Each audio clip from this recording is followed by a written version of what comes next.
Welcome, everyone, to the Nerd Journey Podcast, episode number 205. We're joining you every week to talk IT career progression and bring you the advice we wish we'd been given earlier in our careers. I'm your host, John White, at VJourneyman on Twitter, joined by my co-host, Nick Cordy, at NetworkNerd_. Hey, Nick, how's it going? Hey, John, I'm doing great. We are both pre-sales technical engineers with backgrounds in IT operations. We hope our career discussions will be vendor neutral, relevant across disciplines, and remain timeless. If you're enjoying our content, please drop us a positive review on Apple Podcasts or wherever you subscribe. And if you want to get in touch with us, tweet or DM at Nerd Journey.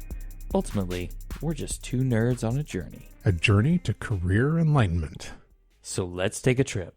Great, Nick. Before we get started, I just wanted to mention that our second site, graph.nerd-journey.com, is now live. That's the knowledge graph and linked notes version of our main page's show notes that we developed to make it easier to explore our episodes, guests, and topics, make things more discoverable, make things more cross-linkable, and for our benefit, to help develop a little bit more content, see what we've discussed in the past and what's going well. So if you have any feedback about that, we'd love to hear it. Once again, it's graph.nerd-journey.com. That's graph, like G-R-A-P-H. Today we are talking about job interviews. This is the third in our series of interviews about the process of searching for a new job. In the news these days are companies that are letting go of employees, but at the same time, it is still an incredibly hot job market. So we thought that we'd address this issue and hopefully make kind of an evergreen episode about this process, evergreen series of episodes. In episode 203, we talked about, what did we talk about? Resume writing. And then 204 was searching for a job. That's right. So episode 205, today we are talking about interviewing for a job. So this kind of presupposes that you've applied or been approached to apply for a position and are now being contacted for the first part of possibly getting the role by getting a first interview. Or maybe you're in the midst of a series of interviews. So we have done episodes about interviews in the past, and so I just wanted to make sure to mention those. Episode 2, we talked about different kinds of phone interviews. Episode 9, some of the worst job interview and application mistakes you can make. And we also had a discussion about how to dress for a job interview. Which is one of the best segments you will ever hear on Nerd Journey. Like, best John White rant ever. It's great. Very true. It's Nick's Hashtag triggered. Nick's favorite rant of mine. Episode 11, we had a section called 10 more, where we addressed an article called 10 More Questions to Ask at the End of an Interview to Stand Out, which we're going to include in this episode. Episode 15, we had a topic, Interview Myths. That was an article that we'll reference here. Episode 16, Reasons Not to Pursue an Opportunity Before You Even Apply. And some of those reasons obviously apply even when you're in the middle of the interview process. So we're going to pull those. Episode 17 was Reasons Not to Pursue an Opportunity During the Interview Process and Post-Interview. So again, those are super relevant. Episode 53 through 57, we had an entire series about unexpected career opportunities when you are approached or something comes up and something falls into your lap and you weren't even looking for it. Episode 66, that was about a move that I made, actually. That was when I moved from VMware to Google Cloud, and I talked a little bit about the interview process, what that looked like. So maybe that will be relevant to you if you are applying for a job at a company like Google or, one of the bigger tech giants. Fun fact, as of episode 200, this episode 66 was the most downloaded Nerd Journey episode of all time. And if you notice, what John is really doing here is he's just trying to keep it number one. Like, I get it. That's right. We just slipped that right in there. Hey, go listen to my episode. Let's make sure it's still number one. Why even bother listening to this episode? Just go listen to that episode 100 more times. Yeah, exactly. It's about the numbers. He wants to be on top when we get to 300. That's what it is. Episode 81, The Joy of Interviewing with Manny Sadu. He had a really interesting philosophy there. I think that is worth a listen just in and of itself. Episode 84, the management interview process and the differences from individual contributor interview processes. That was Brad Pinkston, the second part of a two-part series with Brad. Episode 122, Storytelling and Interviews with Brianna Placid. Is that how you pronounce her last name? Brianna Blase. Blase, that's right. That was also the second of a two-part with her. A very, very cool discussion there. And finally, episode 192, Mindfulness and Interviews with Brett Hill. Again, we have covered this topic, quite a bit. We've done it a lot, and we don't have a centralized place where we're trying to bring everything together. And so we wanted to change that. We wanted to reference all those episodes to make sure you can fan out and listen to those things as they sound interesting or not interesting, and then try to extract some of the nuggets that we learned from those episodes and bring it into a central episode. Now, we might revise this again in the future and enrich it even more and kind of displace this episode. And if we do, then in the show notes, we will change the show notes to say, hey, we've done an enrichment of this episode, and go ahead and maybe listen to that one instead. So go ahead and pull the show notes and see if you're listening to the most current version of job interviewing. Right. And if we mentioned a guest name, that means we interviewed someone and they gave their thoughts. If we didn't mention a guest name in the episode title, then that means it was just John and me speaking about it. Or we've forgotten who told us. and we now claim ownership of it just because we don't remember where we got it. TM. That's also very, very possible. Just to talk about the structure a little bit, we're going to really give an overview of the the philosophy behind this. What is the goal when you're asked to interview? What is your goal? Next, we're going to talk about different types of interviews and some of our advice about the different types to do, what to be prepared for. And then we're going to talk about after the interview process is over, what you should be doing then, and what preparations you should be making, and how you should react. So with that in mind, let's get started. So this first section, what is your goal when you're asked to interview? People overcomplicate this and overthink this. There are two goals. For the entire interview process, your goal should be twofold. The overall process, your goal is to get to an offer, a job offer. The short-term process, or short-term goal, is to make it to the next round of interviews, to be passed by this specific interviewer to say, yes, I think this person that I'm interviewing is appropriate to move forward with for this job. Your goal, while you're doing this interviewing, is to present this version of yourself that is tuned to the problems that this organization is having and is trying to solve via a hire, but also to evaluate the company. Do you actually want to work at this company? Do you actually want to work on this team? Do you actually want to work for this manager? So that's something that people kind of lose during this process. And so we're going to bring that up several times throughout this discussion. I have heard an interesting approach, and if the person who shared it with me is listening, you know who you are. But one approach is play to win in the interview process. But if you lose, you have made a lot of great personal connections along the way. Assuming, you're personable enough to talk to that person again sometime outside the interview process. Absolutely. Yes. I think that I make it a point when I'm interviewing at an organization to keep track of all the people that I'm talking to and potentially add them and connect with them on LinkedIn. Generally, if the bare minimum of what I'll do is connect with them on LinkedIn or send them a message on LinkedIn and say, thank you very much for your time during the interview. Yeah. At the absolute minimum, even if you, quote, lose, don't get the job offer, you're going to learn something. Absolutely. Also want to mention that article that we talked about, or at least one of the resources that we've discussed in the past.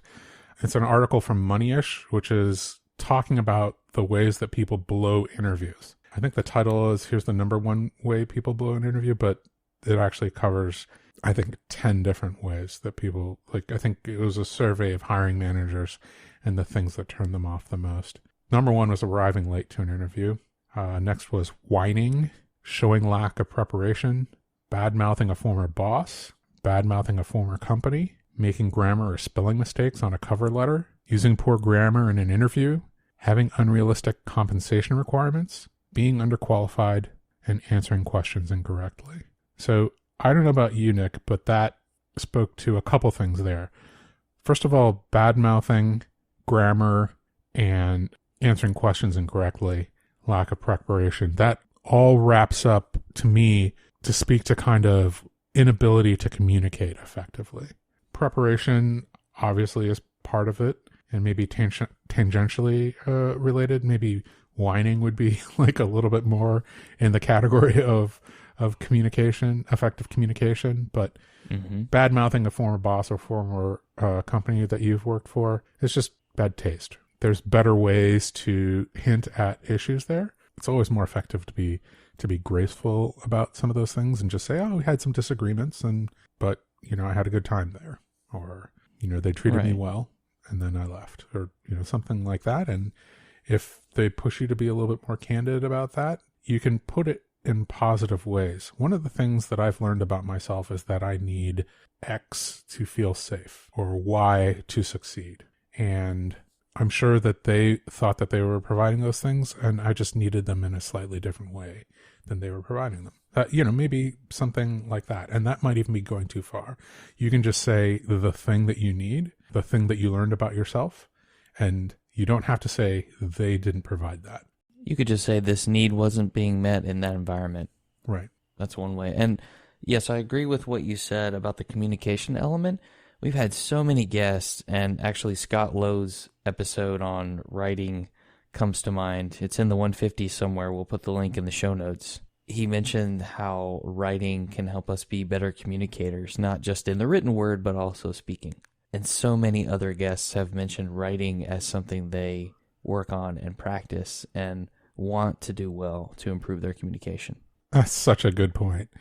I think that, in my mind, it's a practice and it's a process. You're never going to achieve perfection when it comes to effective communication, but you can bias yourself towards success by doing it over and over again, having people check it for you. Hey, this is a talk that I'm going to give. Hey, this is a one-pager that I'm going to propose that, we publish. Can you check it for me? Can you tell me whether I'm communicating what my goals are effectively within this document, within this speech, within this discussion? Always ask for feedback and take it constructively, and then actually work on it. And then when the stakes are slightly elevated, like during a job interview, you can just fall back on all that practice that you've had and the experience that you've rolled up, and you don't have to think so hard about it. It'll just be more of a reflex at that point. That's the goal. Yeah. And I think for the preparation point, to me, that means prepare some things you would like to know from the person who is interviewing you. There have to be things you want to know, but you have to think about some of those in advance, because you probably aren't going to be able to think of a lot of them on the spot, because you're going to be nervous. Yeah, absolutely. This is a thing that we're going to talk about over and over again. Being prepared with questions that you want to ask the interviewer to extract information about the organization, again, about the management, about the team, about the culture, about how employees are treated overall, and, the goals of this organization and team that you're joining, whether that aligns with what it is that you envision for your career. These are all important things that you need to know. And again, I think something else that we'll talk about and touch on over and over again, have you gone back and reviewed your resume and reviewed the job listing? Do you have those things on hand with you so that you can, say, refer back to the job listing or refer back to something within your resume that you can reference and say, oh, this question that you're asking me reminds me of this experience I had. You can probably see it on my resume at this organization. When I was in that product manager position, XYZ, we did ABC, et cetera, et cetera. So you're giving them like kind of a reference point and telling them where in your career you had this experience, so you can give them a little bit more grounding about how you're answering this question. So that's part of preparation too. Knowing your resume and knowing the job description. Well, I would take it a step further and say, knowing the version of your resume that you submitted for this company. Oh, yes. Because it may not be exactly the same as one you submitted for a different job at a different company that had slightly different requirements. Very So true. you may need different stories for this interview. Maybe it's pulling from the same pool of, I don't know, 20 to 30 that you have handy. Maybe you need 10 of them for this, and it may not be the same 10 for the other. Right. Okay, I also want to reference another article that we came across, and this is titled 5 Myths About Interviews You'll Want to Stop Believing. And this is from the Washington Post jobs section. They have a really good jobs and careers section that I read fairly regularly. These are really interesting myths. Your interviewer is completely prepared. Myth. Interview questions have correct and incorrect answers. Myth. Let the interviewer ask all the questions. Definitely a myth. The most qualified candidate gets the job every time. Probably not. Thank you notes are no longer required. Definitely a myth. I know that Nick in the past has used thank you notes to stand out. Have you not? Indeed, I have. Yeah. And it's not just send a thank you note to send it. You need to actually mean it. Yeah. And hopefully you come across as a sincere person in the interview. Yeah, absolutely. Okay, so let's get into the meat of the content, the types of interviews, and some advice that we have about going into each. The first type of interview that we see a lot that people don't even necessarily realize is an interview is an HR screening interview. And what we mean by that is in the people operations or human resources department of an organization, they'll have a recruiter role or somebody who's trying to do initial screens on a large list of candidates to kind of qualify them into the pool of people who need to be interviewed by more specialized people, like maybe the hiring manager. So that person is probably screening you for your experience and appropriateness for the job, skills that you have, the seniority that you're at, whether that matches what the job requirement is written for. So you want to be ready to cover basic screening questions. And by basic screening questions, I mean talk about what seniority level you're at and how you demonstrate that via stories that exist on your resume. Maybe the scale of the projects that you've worked on and the importance of your role within those projects. How those relate to what the job listing is. The job listing probably says things like, hey, you need to have these skills. You need to be able to do X and Y and Z. And you want to be able to speak to how you've done that in the past. Probably within the job listing, it's listed in the order of importance, most likely. So if you have a limited amount of time, you probably want to prepare from top to bottom in their listing. And this is a good time to ask clarifying questions about the job description if something's unclear. Yes, absolutely. For example, it might say 20% travel. What does that mean to that organization? Does that mean every 5th month you might travel for 1 day? Or is it every 5th month you're going to be gone for the entire month? Or does it mean every 5th week you might be gone for 1 day? Or does it mean every 5th week you might be gone for the entire week or somewhere in between? Or every Friday. Every Friday you're going to be gone. Yes, that's also 20%. What does 20% travel mean? One thing that people have questions about is addressing salary. I'm going to, first of all, address my bias. My bias is coming from a position of feeling fairly secure, not only in my position, but my ability to find a new position if my position were suddenly terminated or I needed to quit. So I feel much more secure about stating my salary requirements up front. I think that it is very fair to disclose kind of the minimum salary that you would need to consider changing your job or joining this organization. And you can do that without that organization taking that as the maximum amount of money that you would be willing. That's the maximum amount that they ever need to offer you for this job. You know, I think people have that fear. If you say, hey, I really can't change for less than $100,000. They're not necessarily going to think, okay, all we need to do is offer this person $100,000 and they will change. Like, that's not what you said. That's not what you meant. And it's not, I don't think that we have to assume that that's what they heard. You are saying very simply, I can't really consider less than $100,000. And you're telling them, if this is a position which will not exceed, it won't even get to $100,000, then they are understanding that it might be a waste of their time to pursue you. Like, they need to take a step back and say, well, are we willing to go the next, pay grade up in seniority to acquire this person? And they need to make that evaluation. And it's going to be a complete waste of your time if you go through the entire process and then you find out at the end, after investing, I don't know, a month of labor on your part outside of your regular work hours, that this position doesn't meet your minimum, salary requirements. It's you've wasted a bunch of time. So that is kind of my position, but I've also stated my bias up front.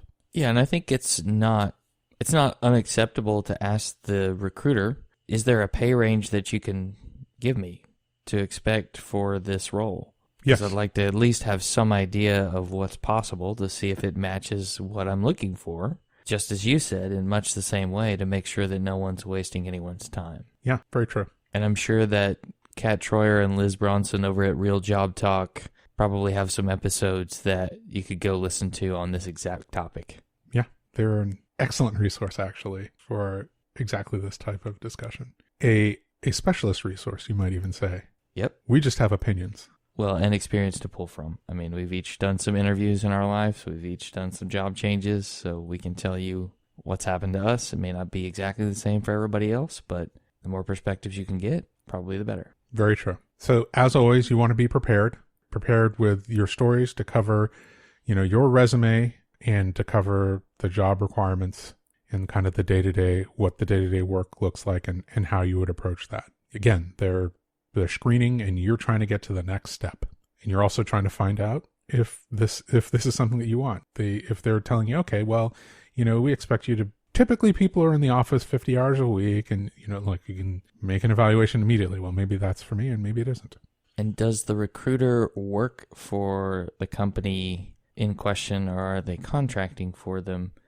That might be an interesting point to try and figure out. I don't know 100% how it might affect what the process ends up becoming, but it seems like an interesting statistic to know the answer to. Yeah, I have an opinion on that, actually. So there's a couple different models. One is somebody who's completely 100% employed by the company in question. They're an internal recruiting resource is how I think I'd term that. And then there is kind of that position that you talk about, which is a contract recruiter. And then there is a third-party external recruiting company who is looking to provide the organization with a bunch of qualified candidates, and their compensation model is to make a percentage of the salary of the person that they manage to find in place. That last type has the highest incentive for you to be placed there, because until they place somebody, they're probably not going to get paid. They probably are not on retainer. A contract recruiter probably has a compensation model where they're making some kind of base amount of money, but then for every position that they fill, there's a bonus or large variable pay, almost like a salesperson would make. And they're also not a full-time employee. They're a contractor. And then an internal resource who's full-time might have a bonus structure around getting paid, based on placement, but is probably not as leveraged as a contractor. So they're incentivized differently. I would say the more you're working with people who are third-party recruiting firms, it typically, in my mind, means that you're working with a company that is a little bit more of in a startup phase, so they don't have a reason to have a full-blown on-staff recruiting department, even contracted staff. Mm-hmm. I don't know if that makes sense. Yeah, it definitely does. And while we were talking, it jogged my memory. Another episode we should have pointed out as a good one to go look back to is episode 174. Dominique Top was actually a recruiter for DevOps type roles. and she used that to learn more about the DevOps role. And she shares some really good advice on working with recruiters. A good recruiter is worth their weight in gold. Yeah. Good episode to listen to. Very cool. So let's move on to another type of interview, and that would be like the initial call with a hiring manager. You might go straight to this interview, and they might be doing a little bit of a screening call with you, or this might be something that happens after you get passed by the recruiting person, the recruiting screener. So again, very basic stuff. Make sure that you prepare. Know the job listing. Have a story you can tell about, each potential requirement or what the daily activity is. This job looks like this. Again, hopefully you've saved the job listing. That is something that we always encourage people to do because it might disappear. If it's already disappeared, then you might want to see if you can find a similar job listing or maybe look at the Internet Wayback Machine. That's always a way to grab it. Make sure that you have good answers for some of the top interviewing questions in your job area. Some typical ones that are a little bit more generic would be things like, how would you address conflicting time requirements? How would you handle conflicting ideas on how to address a technical issue? How would you address a conflict in work style between you and a colleague? What's leading you to consider changing jobs? And then think about things that are specific to your role and maybe how to make those questions specific to your role. For example, how would you address conflicting time requirements for a sales engineer might be, hey, how would you address a situation where you're working with two different salespeople and they both need you on the same day at the same time? How would you make sure that you are picking the appropriate salesperson to go with? And if you don't know the answer to that question, then think about how you would do that. In IT operations, and two different departments need you to join their departmental meeting, which are at the same time the same day. How do you figure out which one to go to? How do you evaluate the two meetings and figure out which is the more appropriate? These are important questions to be able to answer. Think about, again, questions that you might need answered during this interview process. And we'll reference 10 more questions to ask at the end of an interview to stand out, which is again from the Washington Post. They have some really good questions to ask. These are questions that will help you stand out, but more importantly, they reframe the question of evaluating you for the job to you evaluating them as a place that you might or might not want to work. So hopefully during the interview process, you have done enough to stand out, right? And they are starting to think, well, this might be the person, or this is probably one of the people that we want to consider for as a finalist. Now, after you've gone through that work, you want to start asking questions that indicate that you are evaluating them on whether or not you would want to move over to their organization or join the organization. Nick has a favorite question here on this list. Which is it, Nick? Mine is, what do you like about working here? And I actually like asking recruiters that question too. Yeah. Assuming they work for the organization internally, or right. What made you want to work for this company? And sometimes the answers come with a really interesting story. And I actually think it's not a bad thing to ask a hiring manager, what made you want to be in people leadership? And what would a typical one-on-one be like between you and me after, post-hire? What would that look like? Yeah. What kinds of things would we talk about? What would you want to know? How frequent would they be? What are your team meetings like? And again, these are questions that indicate that you have knowledge of this type of situation. You've been in it before. You're experienced in this, and you want to know whether or not this is the type of environment that is something that you would want to join. Are they the type of manager that you would want to work for?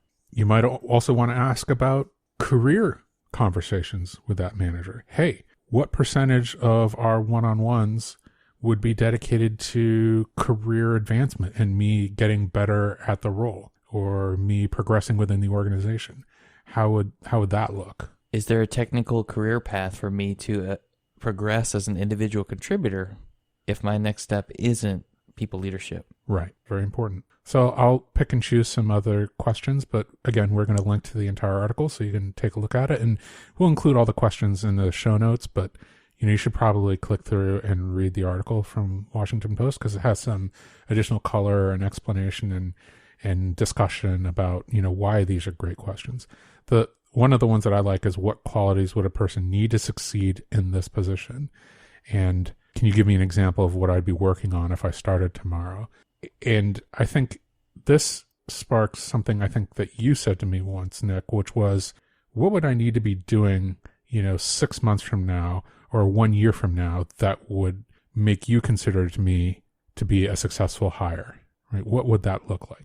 What does success look like for me after the period of time? Absolutely. There's some additional ones that maybe speak to stability, like how often do you expect the responsibilities for this position to change? What challenges are you facing as a company or division right now? Do you expect to make additional hires over the course of the next few months? Now you're evaluating them for growth, for stability, and maybe dynamism. Like if you're getting hired into a team and their responsibilities grow over time, that's fine. If their responsibilities 70% of the responsibilities turn over every 6 months, maybe that's not fine. Right. Maybe maybe you are interviewing at a hyper-growth startup and you need to go listen to the episodes that we had with Andrew Miller, where he talked about how it was a different company almost every quarter. Yeah. Because that could be the case.